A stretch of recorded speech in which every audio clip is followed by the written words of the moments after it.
Hello and salutations, fair, faithful viewer and Marvel fan.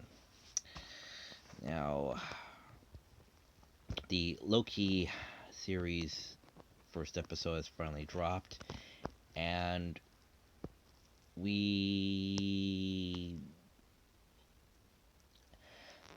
we see the Time Variant Society or whatever pick up Loki in Mongolia for whatever reason after he picked up the Tesseract.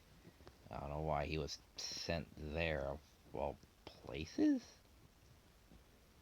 but I think what has happened is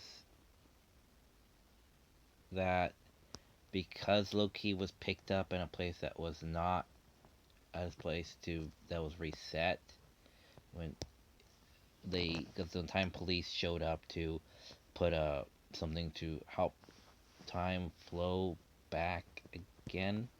I think it's because it's not the right spot because it's not in New York, it's in Mongolia. I think that's why everything's out of whack because the big reveal by the end of the episode was, we're fighting, help us fight you. And I'm like, wait, what? And that was his reaction too.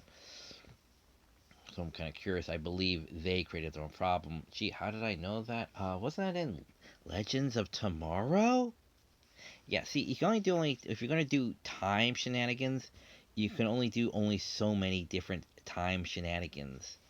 Just saying. So,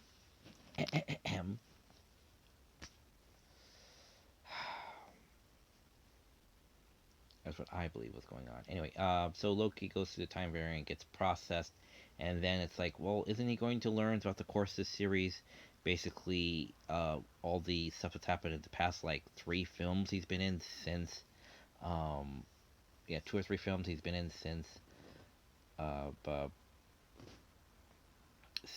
since the first Avengers film, and it's like, well, actually, no, he learns everything he learned previously all in this one episode, which again I'm not against. I'm just kind of curious. Is like, okay, so what's he going to introspectively do now? It's like, um, I guess we're picking up at that point where he should have died, and oh, that's also shown about his mom's death was his fault and everything too. So I guess he's supposed to be picking up and growing from where he was supposed to have died by Thanos' hand. So I guess the character development starts from there. I'm guessing. So yeah,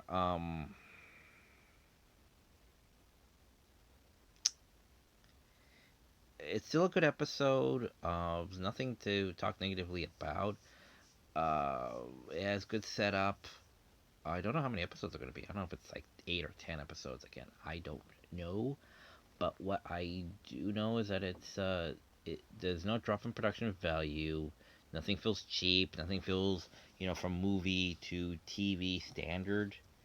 Production wise. So it feels you know like you're actually watching like a part of a Marvel's film, much like WandaVision and the Falcon and Winter Soldier. I'm not gonna call him Captain America.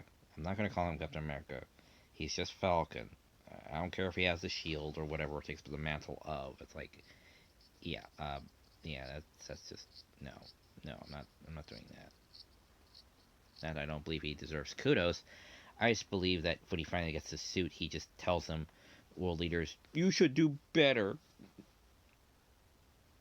Wow, that's it's really talking. It's really telling them, huh?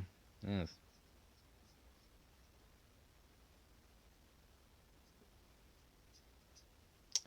Anyway, so yeah, a good way of like visually showcasing like how powerful the Time Society is that they get apparently a bunch of the Infinity Stones from multiple timelines, so people use them as like paperweights and stuff. And they don't even work there anyway, because he says magic and anything that's very very powerful, like the Infinity Stones in your universe, are now just cheap trinkets because they don't work here in this other reality or whatever outside of time or whatever the time society it takes place at.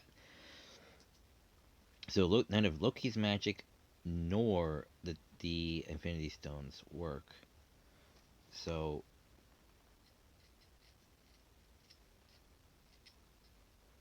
um so it's a good visual plot point of showing like where he's at, and it says so basically he walks into something that looks like the DMV and says, and seriously, this is the ultimate power. And it's like, oh, okay, I didn't know what you were going for with that. I thought you were about to make a dramatic exit or something. And it was supposed to be showcasing that the most powerful entity in the universe is basically the DMV. So yeah, um, Chris Hemsworth seems a little uh, lacking a little bit, tiny bit. It's like I know he has his ferocity, then his ferocity kind of peters out over the course of the rest of the films because he's trying to be less mad and angry because of after everything's happened, he's grown a little bit. This is like he's just suddenly been bitch slapped and is like, oh, I am not really doing anything, or I don't have my magic. So it just seems a little. There should be a bit more like abrasiveness to this. There's only kind of that here, I feel, but I guess you still have to like say, okay, we have to like progress in this. We have to proceed here, so we can't have him keep fighting, too much. We've got to move on to the next plot point. I'm guessing. At least that's how it feels to me. All right. So anyway, I highly recommend it. It's still a very good watch, and you know I'm very excited to see where it goes in the future. Honestly, I cannot predict how it's going to end because I have no idea exactly what the setup is. Help take out his variant or something. I don't know how they're going to explain that exactly of how there are like multiple Lokis. I think it's again, I don't know. They're just going to have to explain it. It's going to be all timey wimey, uh, stuff. So whatever. And I kind of hope it foreshadows uh, um, Krang and maybe the Watcher. I guess. And maybe we'll have the writers and stuff come in and like voice the timekeepers. I guess I don't know.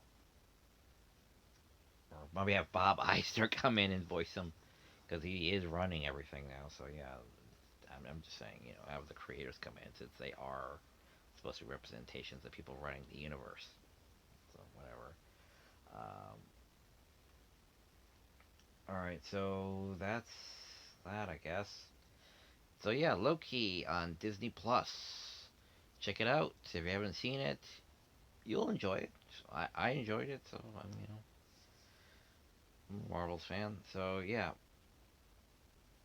check it out, and we'll see you all again next week when new episodes of The Owl House and Loki come out every week. Apparently for the rest of the summer, pretty much until like September or something like that.